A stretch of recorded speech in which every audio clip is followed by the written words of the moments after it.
The inclusion of Null in Venom: The Last Dance has some repercussions for the Marvel Cinematic Universe. The third chapter in Sony Pictures' Venom franchise hasn't officially said who its big villain is, but there was a menacing figure who certainly looked like Null in the last trailer for Venom: The Last Dance. Null is a semi-recent addition to the Marvel Universe, but he has a backstory that dates back to its early beginnings while also tying to some recognizable heroes. If Null really is in Venom: The Last Dance, then it could open the floodgates to even more synergy between Sony's Spider-Man universe and the MCU. Null debuted in 2018's Venom 4 as the main villain Ryan Stegman and Donny Cates were building up to in their relaunch of the series. Called the King in Black, Null loomed in the background before fully making his presence known, culminating in the King in Black event series that concluded with Eddie Brock and Venom defeating Null and taking on the King in Black moniker.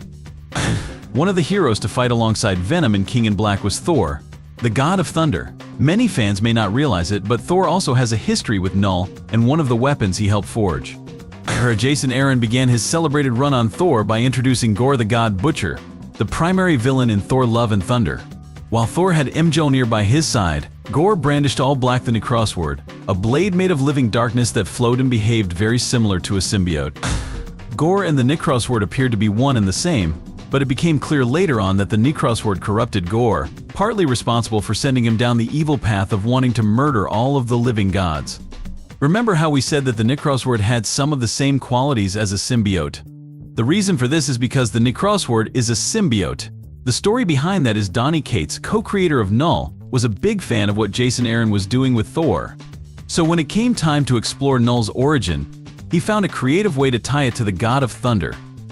Null created all black the Necrosword to sever the head of a Celestial, which ultimately became Nowhere from the Guardians of the Galaxy movies. So not only was Thor up against Gorr, but he also had to contend with his living symbiote sword. The Necrosword has also made an appearance in the MCU, though not with Christian Bale's Gorr the God Butcher. When Cate Blanchett played Hela in Thor Ragnarok, her primary weapon of choice was Necroswords. It remains to be seen if Null will bring a Necrosword with him in Venom: The Last Dance.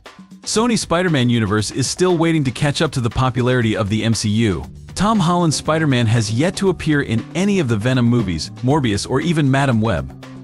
Sony has decided to build its connected universe with Spider-Man's Rogues Gallery, focusing on the web-slinger's enemies.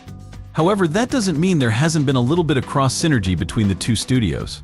For example, Michael Keaton's Vulture from Spider-Man: Homecoming made a cameo appearance in Morbius, as they plotted a potential team-up against Spider-Man. Also, the post-credit scenes in Venom let there be Carnage transported Venom to the MCU just in time to see Peter Parker exposed as Spider-Man to the entire world in Spider-Man: Far From Home's post-credit scene. This was followed up in Spider-Man: No Way Home, with Venom sent back to his world and a piece of the Venom symbiote left behind in the MCU. So while MCU fans may want to see a showdown between Thor and Null, the likelihood of that happening remains slim for now. You would think Sony wants to incorporate Spider-Man into its universe first before worrying about how Null fits into the MCU. We have to see Spider-Man vs. Venom before we worry about the larger crossover implications. I hope you liked this explanation, and if you liked it, then like and share this video. Also, if you are new to our channel, then subscribe to our channel and press the bell icon, because we keep bringing such videos on our channel. Peace.